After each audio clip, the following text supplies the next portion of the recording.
P1 batch के लिए ये वीडियो है।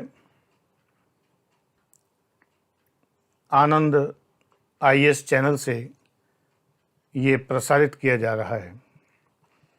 मैं डॉक्टर आनंद प्रदीक्षित हूँ, मेरा परिचय यहाँ लिखा हुआ है।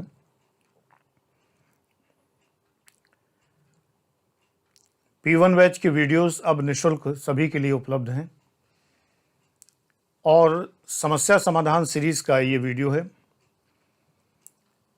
आज की समस्या है, क्या करें सर, मोटिवेशन कैसे बनाए रखें सिविल सर्विसेज के लिए।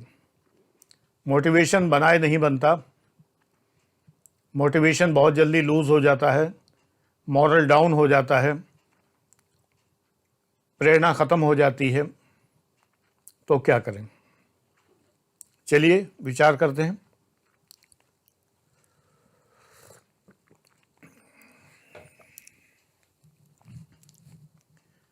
मोटिवेशन क्या होता है, अभिप्रेरणा क्या होती है। Motivation means getting things done from that person who can do the thing but who is not willing to do the thing. अभिप्रेरणा का अर्थ है ऐसे व्यक्ति से कोई काम करवा लेना जो व्यक्ति शारीरिक और मानसिक रूप से वो कार्य करने में सक्षम तो है लेकिन करने का इच्छुक नहीं है, कर नहीं रहा है। तो इसके लिए जो कुछ किया जाता है वो अभिप्रेरणा है। मैं अपने छात्रों को तमाम वीडियोस में सदैव अभिप्रेरित करता हूं। कभी कभी अभिप्रेरित करने के लिए मुझे सच्चाइयां बयान करनी होती हैं, यानी यह बताना होता है कि आप कर सकते हैं। I have to tell you that you can do it, और कर लेंगे, and you will do it. क्योंकि IAS बनने के लिए 2 ही क्वालिफिकेशन चाहिए।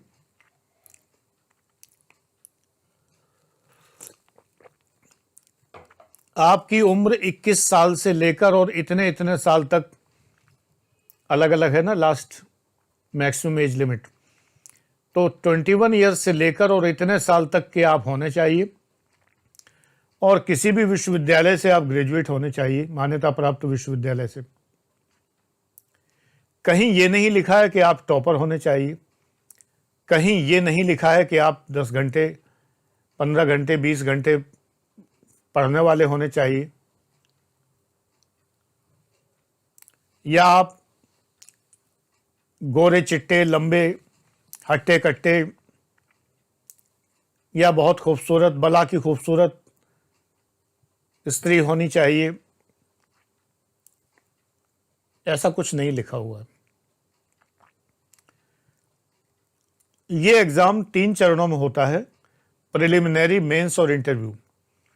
लेकिन इसकी तैयारी ऊपर से की जाती है। पहले आप पर्सनैलिटी डेवलपमेंट करिए।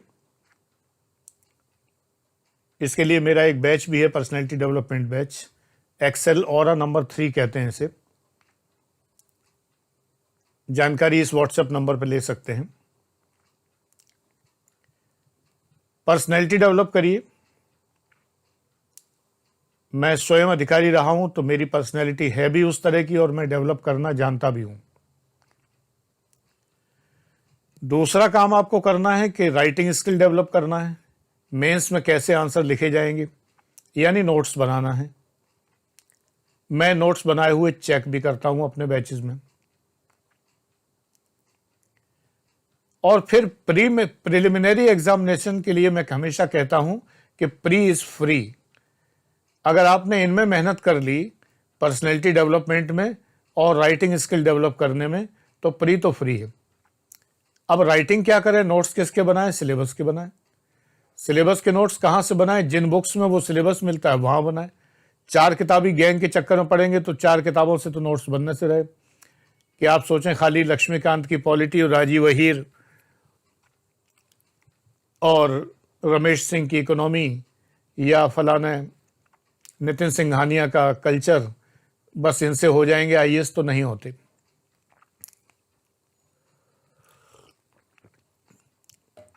पूरा सिलेबस पढ़िए और पूरा सिलेबस पढ़ने के बाद वो सिलेबस जिन पुस्तकों में मिले, लिस्ट मेरे पास है,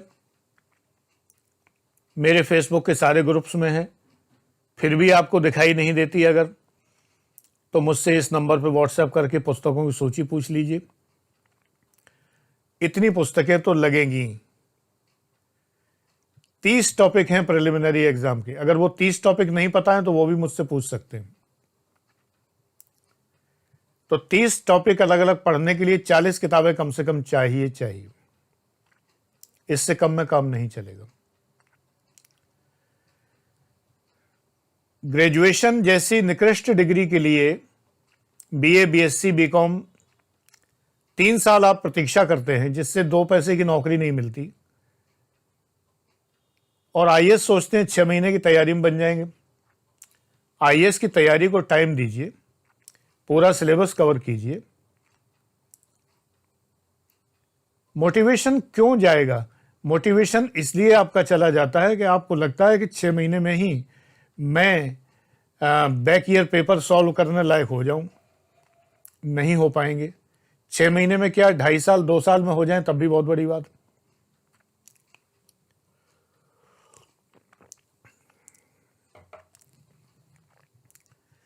ये आईएएस है, इतना कठिन नहीं कि कोई हो ना पाए और इतना सरल नहीं कि हर कोई हो जाए।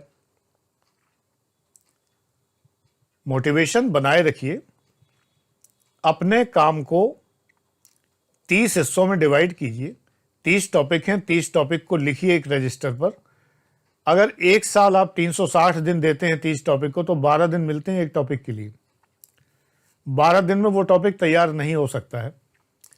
कुछ टॉपिक ऐसे हैं जो सिर्फ 3 दिन में तैयार हो जाएंगे, लेकिन कुछ ऐसे हैं जिन्हें तैयार करने में 1 महीना लगेगा। तो जो 3 दिन में तैयार हो रहे हैं, उनका बचा हुआ 12 दिन में से बचा हुआ टाइम 9 दिन जो है वो उन टॉपिक्स को दे दीजिए जो ज़्यादा टाइम मांगते हैं, जैसे कि इंडियन हिस्ट्री है, ज्योग्राफी है, इकोनॉमिक्स है। मैक्सिमम एक टॉपिक को 1 महीना दिया जा सकता है। ये हिसाब आपको लगाना होगा। आप फिजिकली भी सक्षम हैं,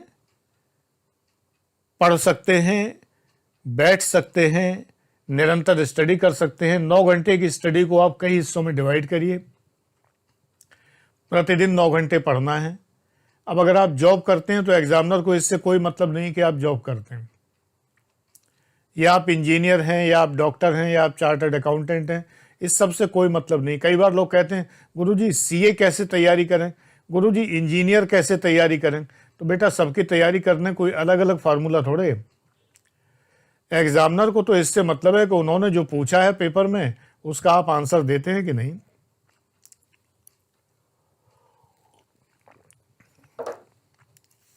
देते हैं तो पास, नहीं देते हैं तो फेल।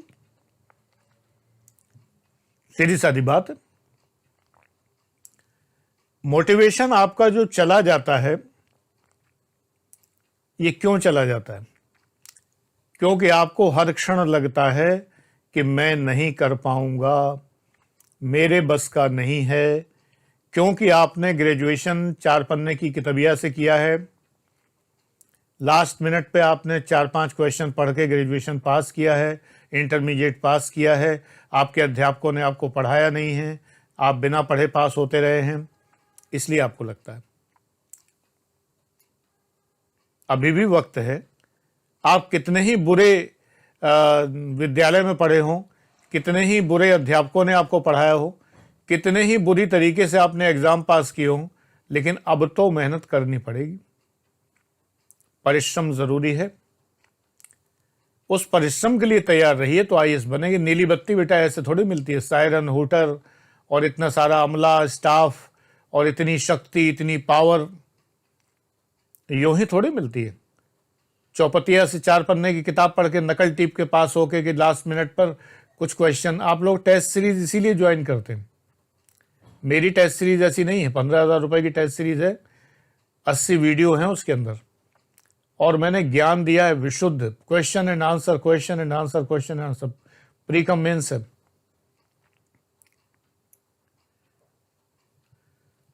तो टेस्ट सीरीज आप लोग इसलिए ज्वाइन करते हैं जिससे कि टेस्ट सीरीज ज्वाइन कर लेंगे तो ये शॉर्टकट है, क्वेश्चन आंसर करने के बाद इसी में से एग्जाम में क्वेश्चन मिल जाएगा, नहीं मिलेगा।